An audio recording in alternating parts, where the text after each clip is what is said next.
بسم اللہ الرحمن الرحیم۔ آج میں ایک بڑی دکھ بھری کہانی آپ سے شیئر کرنا چاہتا ہوں۔ ایک مرتبہ میں غالباً ڈگبت کے ایریے میں تھا، برمنگم میں، تو میں نے ٹیکسی بک کی، تو اچانک وہ ٹیکسی جب آئی اور میں بیٹھا تو میں نے دیکھا کہ ڈرائیور جو ہے اس نے داڑھی رکھی ہوئی ہے، ماشاءاللہ اہل تقوی سے، اہل دین سے اس کا تعلق لگ رہا ہے۔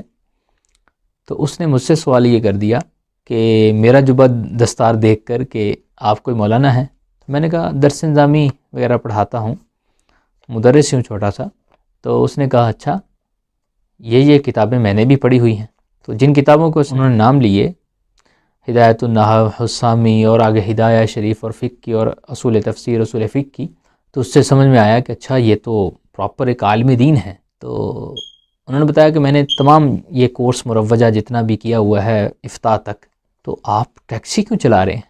ابھی تو مساجد کو بڑی ضرورت ہے علماء کی اور ٹیچرز نہیں ملتے۔ میرا یہ سوال تھا ان سے۔ انہوں نے کہا کہ ہاں میں بھی یہی سمجھتے ہوئے ایک مسجد میں پڑھا رہا تھا، لیکن میں نے یہ اس لیے شعبہ چھوڑ کر اس کی طرف آیا، ایک تو جتنی تنخواہ تھی اس پر گھر کا گزارا نہیں چل رہا تھا، اور مجھے دو تین جابز بعض اوقات کرنی پڑتی یا ٹیوشنز کا سہارا لینا پڑتا، جو میں بھی یہ نہیں سمجھتا تھا اچھا، کیونکہ اس کا طعنہ مجھے کمیٹی سے یا اہل جو مسجد سے ریلیٹڈ لوگ تھے اس سے سننا پڑتا تھا کہ ادھر سے بھی تنخواہ لیتا ہے اور ٹیوشن بھی پڑھانے جاتا ہے۔ تو دوسرا یہ تھا کہ جو صدر کمیٹی تھے وہ یہ سمجھتے تھے کہ میں ان کا ایک نوکر ہوں اور ان کا خادم ہوں، تو اپنے گھریلو معاملات کے اندر بھی وہ مجھے استعمال کر لیتے تھے، اور میں بھی چپ چاپ کر کے سن لیتا بات کو اور کہتا میں ٹھیک ہے میں کر دیتا ہوں۔ بعض اوقات مجھے اپنی پریورٹیز چھوڑنی پڑتی ان کے کام کے لیے، یعنی ان کے بچے کو اٹھانا ہے، ان کے پوتے کو اٹھانا ہے اسکول سے یا کسی، مجھے اپنوں کو چھوڑ کر ان کے کام کرنے پڑتے۔ اور یہ بات میں اس لیے سہتا رہا کہ ایسے کوئی، یعنی اگر میں بولوں گا یہ کہوں گا میں نہیں کرتا تو ان کے دل میں قدغن میرے بارے میں آئے گی، اور آہستہ آہستہ یہ ہیٹریڈ میں بدل جائے گی، اور پھر کسی الزام کو ڈھونڈا جائے گا اور میرے پہ وہ الزام لگا کر مجھے بے عزت کر کے نکالا جائے گا، یعنی وہ جیسے علماء کے ساتھ ہوتا ہے۔ تو میں اس بات سے ڈرتا تھا اور اس بات کی کوشش کر رہا تھا میں کچھ خود ہی کر لوں اور احسن طریقے سے ریزائن دے کے اس کو چھوڑ دوں، اور یہ بھی نہ کہوں ان کو کہ میرا گزارا نہیں ہوتا، کیونکہ پھر بھی علماء پر وہ آتا ہے کہ یہ دین بیچتے ہیں۔ میں نے کبھی بھی اس طرح کی کوئی شکایت نہیں کی۔ ایک دن ایک ٹیکسی ڈرائیور بڑے نمازی، ان سے فریکنس ہوئی، تو میں نے اس سے پوچھا حضور آپ کتنی دیر ٹیکسی چلاتے ہیں؟ انہوں نے بتایا اتنے گھنٹے کر لیتے ہیں کام، اور ہفتے کا جو ہے 1000 پاؤنڈ کے قریب یا خرچے نکال کے کریں تو 700-800 ایزیلی بن جاتا ہے۔ تو میں نے کہا اچھا، میں یہاں پر ویکلی جو ہے دن رات ان کے بھی کام کرتا ہوں اور ادھر ہی رہتا ہوں، زیادہ تر 18 گھنٹے کام تقریباً بن جاتا ہے سارا، تو میں اگر 150 پاؤنڈ لیتا ہوں تو کیوں نہ میں یہ ٹیکسی بھی پاس کر لوں، تھوڑا یہ بھی کرتا رہوں، دین بھی پڑھاتا رہوں اور اپنا گھر کا گزارا بھی۔ تو میں نے ان سے پورا پروسیس پوچھا، تو انہوں نے مجھے بتایا کہ ہاں یہ ٹیسٹ دیں، یہ کریں، میڈیکل کریں۔ تو میں نے اس طریقے سے کیا اور میرا وہ بیچ آ گیا، میں نے وہ ٹیکسی شروع کر دی۔ پھر جب کمیٹی والوں کو پتہ چلا کہ یہ امام صاحب ٹیکسی بھی چلاتے ہیں تو وہ تھوڑا سی ناراضی کا اظہار کرنے لگے، تو مجھے پھر مجبوراً وہ جاب چھوڑنی پڑی۔ یہ کہانی تو میں نے ان سے سنی۔ اس کے علاوہ اس کے بعد کئی ایسے لوگوں سے ملاقاتیں ہوئیں جو اچھے فاضل نوجوان تھے، مطلب فاضل لوگ تھے، پڑھے لکھے، کتابیں جانتے تھے، عبارات کے حافظ تھے، متون کے حافظ تھے، لیکن کوئی سیکیورٹی کی طرف نکل گیا، اس کے ساتھ اسی طرح کی مظالم کی کہانی تھی، وہ سیکیورٹی جاب میں چلا گیا، کوئی ٹیکسی کا سلسلہ اس نے ڈھونڈ لیا، کسی نے کوئی کاروبار چھوٹا سا کر لیا، اور اسی طرح وہ مساجد کی ڈیوٹی سے دور ہوتے گئے۔ میں اب یہ پبلک سے یہ عرض کرنا چاہتا ہوں کہ آج جس کے بچے بھی فرما بردار ہیں، ہم میں سے جس کے بچے بھی والدین کے ہاتھ چومتے ہیں اور فرما برداری کر رہے ہیں، یہ کن کی وجہ سے ہے؟ ان کو والدین کے آداب کس نے سکھائے؟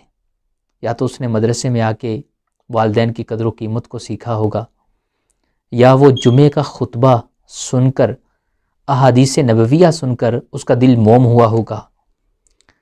کیونکہ جو سکول میں 8 گھنٹے بچے رہتے ہیں، اس میں مسٹر جان اور مسٹر سمتھ تو والدین کے آداب نہیں سکھائیں گے، ضرور انہی لوگوں سے اس نے سیکھا ہوگا. اور جمعے کا خطبہ دینے والا اور مدرسے میں پڑھانے والا یہ کون ہے؟ ایک عالم دین، اور جس نے اتنا بڑا کردار ادا کیا کہ ہماری لاکھوں پاؤنڈ کی انویسٹمنٹ بچوں پر ہوتی ہے، اس نے ان کو ہمارا فرما بردار بنا دیا اللہ کے کرم سے. اور پھر میں ایک اور سوال کرنا چاہوں گا، یہ بڑے والدین جو ہمارے ہیں، ہم تو کام پہ ہوتے ہیں، ہم تو وقت نہیں دے سکتے، ہم تو بچوں کو بھی ٹائم بڑی مشکل سے دیتے ہیں، یہ بھی اپنا وقت گزارنا چاہتے ہیں، کسی کو اپنی دل کی بات سنانا چاہتے ہیں، تو جب یہ مسئلوں کا رخ کرتے ہیں تو یہ کس کو شیئر کرتے ہیں؟ سب کچھ کس کے ساتھ اپنی دل کی بات کرتے ہیں؟ کون ان کو وقت دیتا ہے؟ ہم سوچنے پہ مجبور ہو جائیں گے اور یہ کہیں گے کہ ضرور ایک عالم دین جو مسجد کا امام ہے وہ ان کو وقت دیتا ہے. ہمارے لڑائی جھگڑے جب ہو جاتے ہیں، ہم لڑ پڑتے ہیں اور بھائیوں میں اختلافات ہو جاتے ہیں، فیملی سے اختلاف ہو جاتے ہیں، وراثت کا مسئلہ، انہیریٹنس کا مسئلہ آ جاتا ہے، تو اب کون ہماری صلح کرواتا ہے؟ کیونکہ فیملی والا تو کوئی آئے گا نہیں، کہ ان کے ساتھ تو اختلاف ہے. کس کو ڈالا جائے گا بیچ میں؟ کون فری آف کاسٹ اپنا وقت دے گا؟ ایک امام، ایک مسجد کا عالم دین. اور پھر اس کے علاوہ ہمارا قرآن کون ہمیں سکھاتا ہے؟ ہماری نماز کون سیدھی کرتا ہے؟ ہمیں معاشرے میں رہنے والا ایک ریلیجیس اور عزت باوقار انسان کون بناتا ہے؟ ہماری اصلاح کون کرتا ہے؟ ہمیں سنت کون سکھاتا ہے؟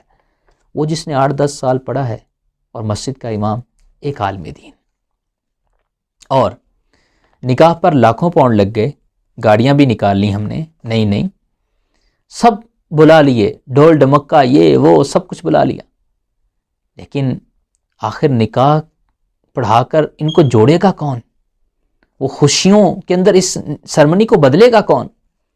ایک عالم دین.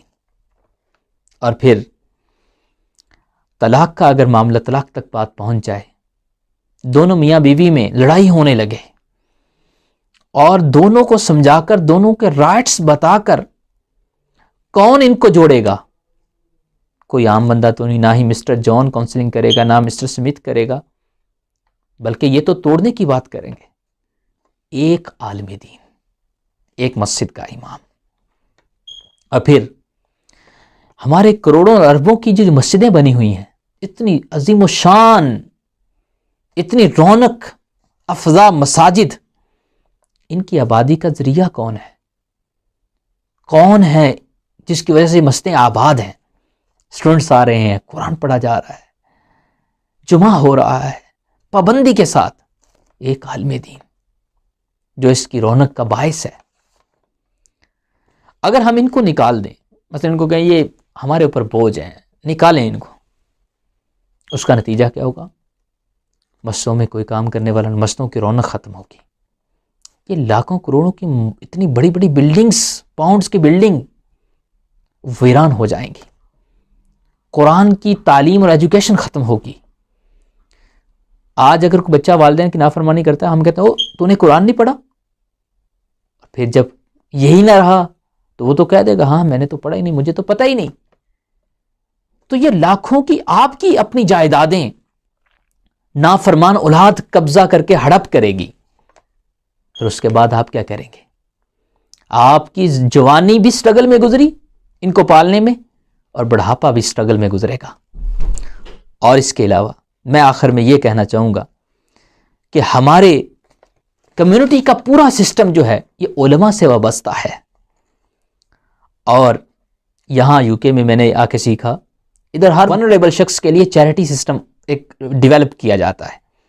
جیسے عورتوں کے رائٹس کی بات ہوئی، جب عورتوں پر ظلم مظالم کا سلسلہ، تو عورتوں پر جو تحریکیں بنی تو انہوں نے عورتوں کے لیے چیریٹی سسٹم کو ڈیولپ کیا.